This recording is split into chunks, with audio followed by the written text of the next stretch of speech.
Hey guys, welcome back. Or maybe I should welcome myself back because it's been a while. I had to take a little bit of a break, so it's been a while since I posted a video. Of course, I've still been prepping, but sometimes it just takes that extra effort that I don't have after a work day to put a video together, and I absolutely love doing it. But I just haven't had the energy lately. I've been working longer hours, and when I come home, I think, I really got to put this video together, but I just couldn't find the energy. So I'm sorry, and thank you guys for checking up on me. A few of you had left some comments checking to make sure I was okay. I'm fine, and I thank you very much. But back at it. So today's going to be another haul video. My son always makes fun of me when I say haul. He just thinks it's the funniest word ever. But anyway, that's what this video is going to be. And I just wanted to do a real quick intro. Prepping isn't all about shopping, grocery shopping and putting stuff up, but a huge part of it is. Everybody sees the inflation that's going on, and basically what you're doing by getting stuff now when you can is hedging against inflation. It's just the smart thing to do. If you can buy it now before it gets super expensive, if you can clip coupons, get those apps like Ibotta and whatever those other apps are where you can save money or get cash back, anything you can do to save, do it. And if you find a good deal on something, stock up on it if you can, because it's not going to get any cheaper. And I've been trying to, pinch pennies as much as I can, but I'm still putting back whatever I can afford to put back and whatever I can afford space-wise in my house, because I think it's absolutely necessary. And the reason I do these videos, one, I want people to be encouraged to keep going, and it encourages me to keep going. I think there's a whole lot of new preppers and a whole lot of new people out there that are starting to figure out what's going on and starting to think that it's a good idea to prep. So when these videos come out, for some reason, these haul videos get a few more views than the other ones, and I think that's good because that's obviously new people coming into the community. And as much people as we can reach is what I want. I mean, that's more people we can reach, the better. And I said this before, that, before World War II, World War I, if they had something like a platform like this, or something to get the word out and they could see what was coming, they might have been able to prepare. And I think we're headed towards something devastating like what we saw during the Great Depression. And as many people as I can get or reach to help start preparing your household, I want to do that. That's all I want to do, is get people better prepared. You all know why we're preparing. A lot of the new people don't necessarily understand it, but welcome new people. Please start prepping. Get your household in order. Put food in your house for your family before it gets too expensive, or before everything just goes down the toilet and you're not able to get things. Anyway, on with the video. Okay, so this is what I put back this time around. Starting over here, I got 2 things of the Coleman 1-pound propane tanks, and this is for my little camp stove in case the grid goes down. Now, when I'm talking about inflation, these are the things that I notice the most. This used to be $7.47 for a 2-pack. It was $9.89 when I bought it this time. And I was putting quite a few of these back, but I did use some. I'm trying to keep my gases and propane and charcoal and stuff stocked up, but that's crazy. So everything, it's everything across the board is just getting really expensive, and I'm getting to the point where I don't know how some people are going to manage. And if you are able to put stuff back, make sure you're putting extra back for the people that you care about in case they are unable.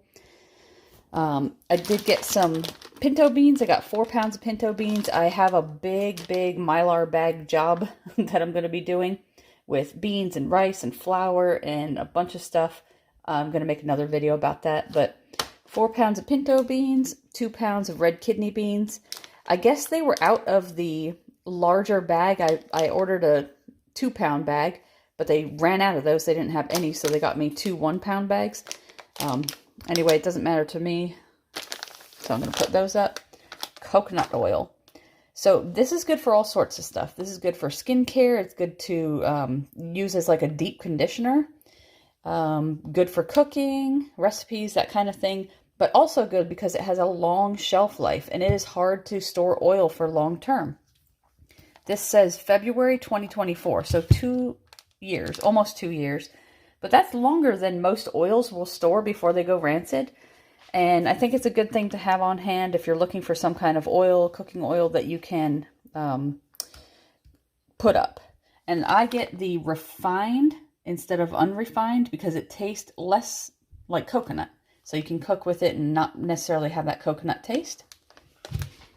These instant mashed potatoes are also part of my Mylar bag job that I'm going to be doing.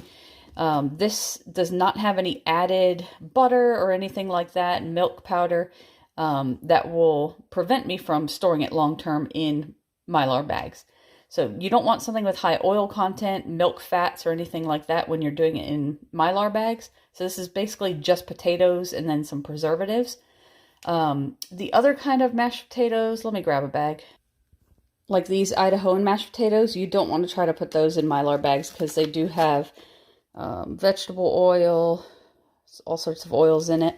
Although they are delicious, and these are actually my favorite mashed potatoes, don't put them up for long-term storage. You need to use them pretty much by their best by date. This one is going to be getting used soon. It's a little past its best by, but it's just fine. And then I got some honey. Honey is good for sweetening. It's good for wound care and all sorts of things. You know, if you have a sore throat, you can have some hot water and honey. And it's just good to have on hand. It should last just about forever. This is the raw honey. Did I get the right one? I think I got the right one. It should last a pretty long time past the best by date, but I might have grabbed the wrong one. Anyway, I needed it anyway. And then over here is kind of like my sweets prep area. And it might not be necessary, but I like some chocolate pudding. And you can use the shelf-stable milk to make some chocolate pudding.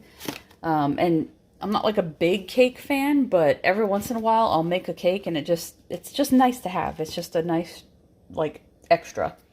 It's a bonus, not necessary. I got some more macaroni elbows. What is this? 1 pound, because I had made a big batch of macaroni salad, so I need to replenish. Just 1 lonely can of sausage gravy. I just replace what I have. And then if I can find extra space on that shelf, I get double. But I had used 1, so I'm replacing it with 1. 2 things of whole potatoes, 3 things of yams. These things right here, very high carb content, very high calorie content. So those are things that are going to keep you satiated. Like in a long-term grid down situation, supply chain disruption kind of situation where you can't go out and go grocery shopping. You want stuff that has high carbs and high calories. And it might not be so good for diabetics and that kind of thing.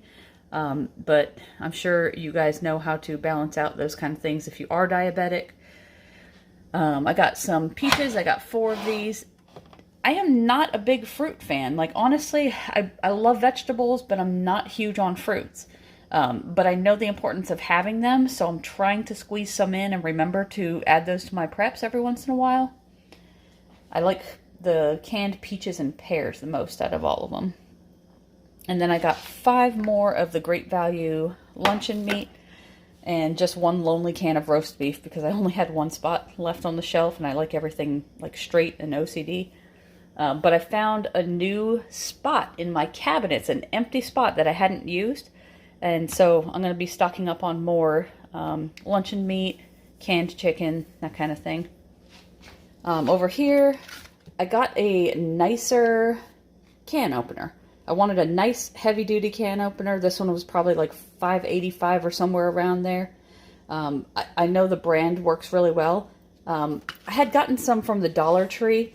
And somebody warned me about the Dollar Tree can openers, and it worked good for so long, and then one day it just stopped working, and I just couldn't do it anymore. I couldn't get it to work, so I decided I just need to invest in a better can opener because it's very important. All these things here don't have the pull top. This does, but you need can openers for that, guys. Make sure you have a good one. And then I got a 7-pack of Bic lighters for starting fires and whatnot. Absolute best brand you could have if you want something reliable.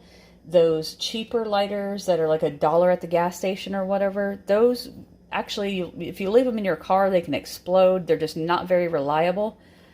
These ones light every time, and they're very reliable. A random thing of peanuts. I don't know, just because. It's not really a prep, I guess. It won't last long term. And then I got 2, what is this? 5 pounds? Yeah, 2 5-pound things of flour. I had put on my shopping list a 10-pound bag, and they didn't have any 10-pound bags, so they replaced it with 2 5-pounds. Doesn't matter to me either way, but it does tell me that if they're completely out of 10-pound bags of flour, that means there's either a supply chain issue there or people are stocking up on their larger quantities. So something to keep in mind. And then I got a big old thing of garbage bags. This Husky brand was cheaper than the Walmart brand, so I'm glad I found this, and I'm going to be buying these from now on. Always watch, because people assume that the Walmart brand is going to be cheaper, and a lot of cases that I'm seeing, it's not. Or for some reason, if you buy something in the larger quantity, larger weight, you think it's going to be cheaper per ounce, but it's not. So really be careful for those things, because we just have to watch what we're spending, and we don't want to be, you know, paying more than we need to for things. And then I just got these 2 cheese things, artificial cheese. So yeah, that's about all I got, and I just want to make sure that you guys are keeping up with your preps. I think these videos catch a lot of new people. So if you're new to the prepping community, maybe this was helpful. Maybe this gives you some idea of things that you should stock up on. One thing in particular I think people should be stocking up on is if you are a meat eater and you like chicken like I do, make sure you're stocking up on your chicken, like your canned chicken, freeze some chicken. Because of this whole, avian influenza deal, I think our chicken supply chain is going to start to get really sketchy. And I think if you like to have chicken on a normal basis, that you should stock up on that.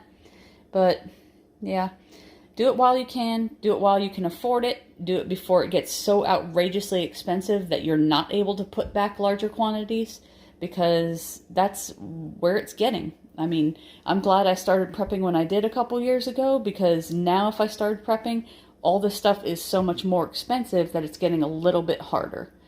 But yeah, anyway, guys, I'll see you in the next video. I should be posting quite a few in the next few days because I have some things planned. Take care and have a good night.